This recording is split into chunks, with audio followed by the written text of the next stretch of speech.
दोस्तों नमस्कार, जय हिंद जय भारत। नाम रमेश सिंह, ठगी पीड़ितों की आवाज़ संगठन का राष्ट्रीय अध्यक्ष, संगठन का संस्थापक आज फिर आप लोगों के बीच में उपस्थित हुआ हूं।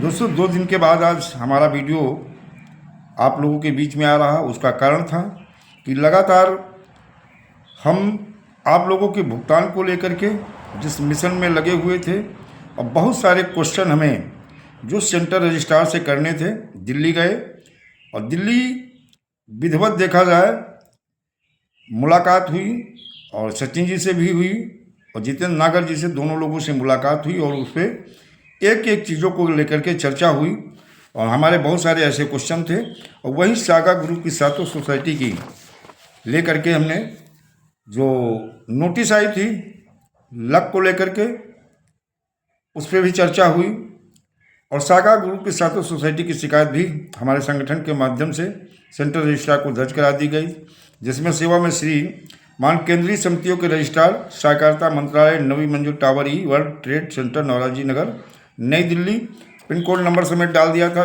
विशेषतः सागा ग्रुप की 7 सोसाइटियों के माध्यम से भारत देश के करोड़ों लोगों के साथ धोखाधड़ी और पुनर्भुगतान के संबंध में था।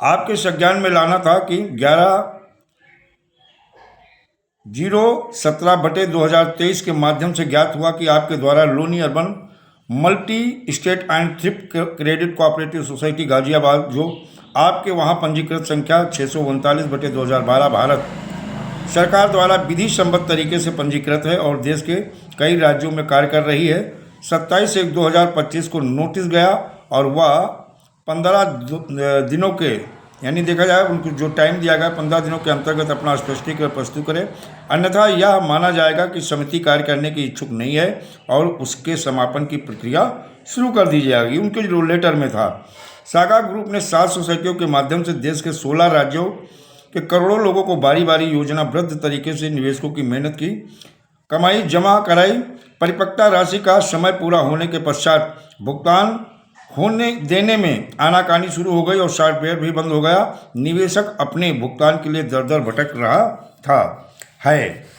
अब सबसे बड़ी बात है कि इन चीज़ों को लेकर के विधिवत मुलाकात हुई और हमारे बहुत सारे क्वेश्चन थे जैसे सोसाइटी के सॉफ्टवेयर बंद होने के बारे में।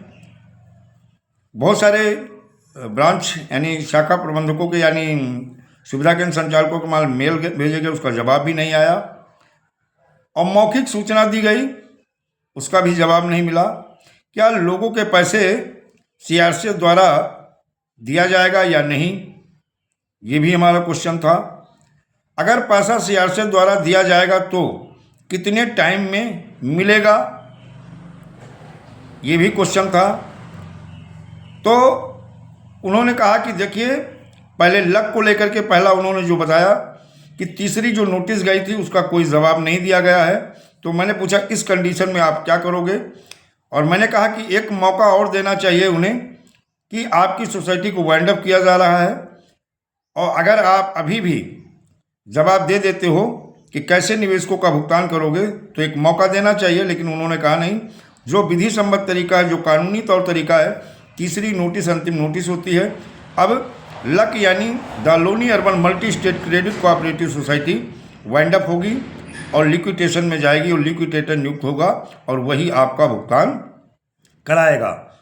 सीआरसीएफ पैसा देगा या नहीं, उन्होंने कहा कि जो सोसाइटी के संपत्ति होगी उसको अटैच किया जाएगा, उसको अटैच करा के सेल आउट करके भुगतान होगा। हमने कहा सोसाइटी की देखा जाए कि समीर अग्रवाल की तो यहाँ कोई वो है नहीं। उन्होंने कहा 11 डायरेक्टर हैं, उन 11 डायरेक्टरों की संपत्तियां अटैच होंगी और जो डिजिटल लेन देन हुआ है, जो समिति बनेगी, जो आपका लिक्विडेटर नियुक्त होगा, उसको वो वेरीफाई करेगा, जानकारी करेगा और उसके माध्यम से भी रिकवरी प्रोसीडिंग का काम होगा।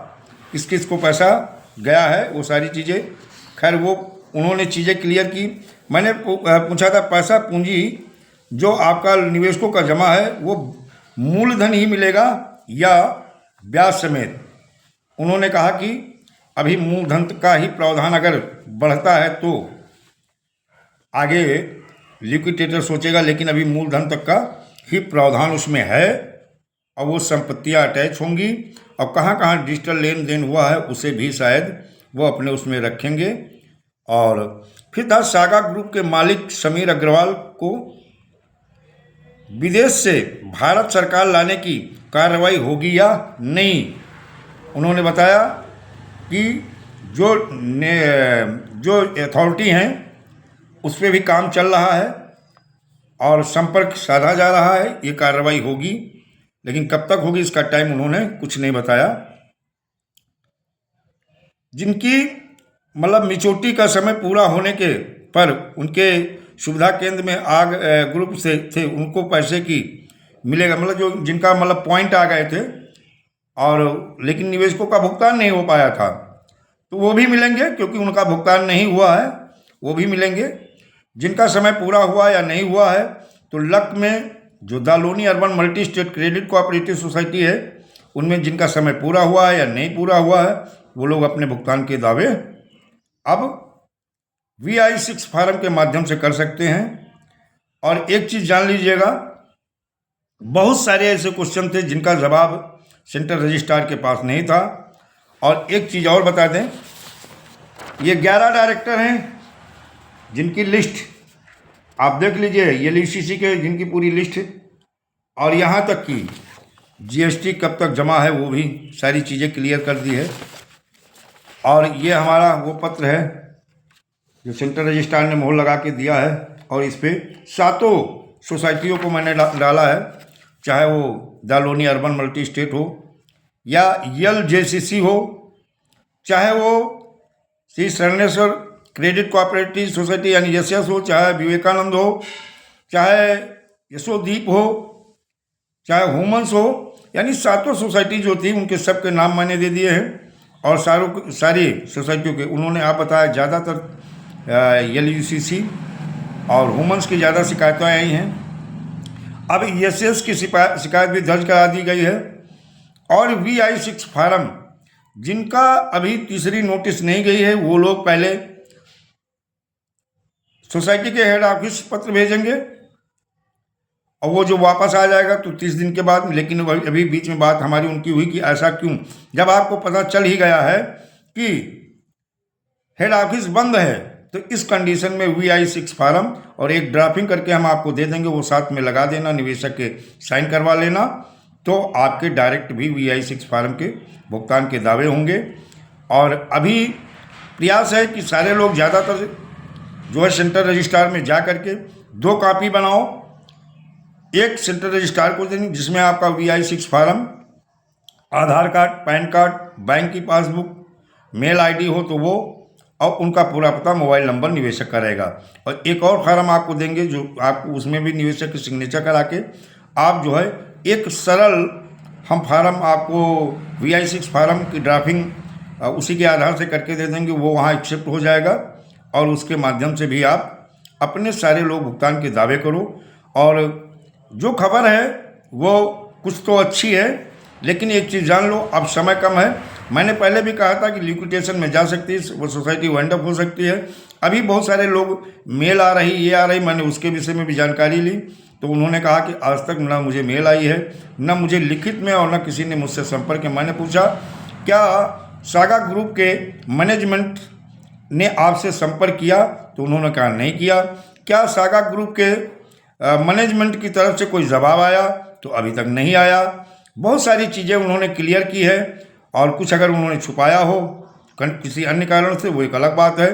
लेकिन मेल के विषय में जैसे मैंने पूछा तो उन्होंने कहा कि ये मुझे नहीं पता है कि ये मेल, लेकिन आज तक मुझे जवाब नहीं दिया गया। हो सकता है कि ये मेल फेक हो, और हो सकता है कि जो लोग मेल में अभी कैंसिल चेक वगैरह भी वो डाटा मांगा जा रहा है, कोई एजेंसी भी ऐसा काम कर रही हो जिसमें आपका पूरा लेखा जोखा आ जाएगा। बड़ा सावधान, ऐसे मेलों से भी बचें। और अगर आप कैंसिल चेक देते तो आपके बैंक का अकाउंट का पूरा डाटा उनके पास होगा, कितना लेन देन हुआ, कैसे क्या हुआ है, वो भी सब चीज़ें सामने आ जाएंगी। तो बड़ा सावधान, इस समय सतर्क रहने की ज़रूरत है। लेकिन अब ज़्यादा से ज़्यादा भुगतान के दावे के लिए तैयारी कर लो, और ज़्यादा से ज़्यादा VI-6 फार्म भराओ, और सेंट्रल रजिस्ट्रार के वहाँ 2 कॉपी बनाओ, एक वहाँ उनको दे दो, एक रिसीव करा लो, वो निवेशक को आपको उपलब्ध करानी है। और जो निवेशक को उपलब्ध कराओगे रिसीविंग वाला एक पन्ना अपने पास भी रखना है, क्योंकि जिससे समय आने पर वो दिखाया जा सके कि फला तारीख फला समय पे हमने इनके भुगतान के दावे कर दिए हैं। दोस्तों जय हिंद, जय भारत, वंदे मातरम।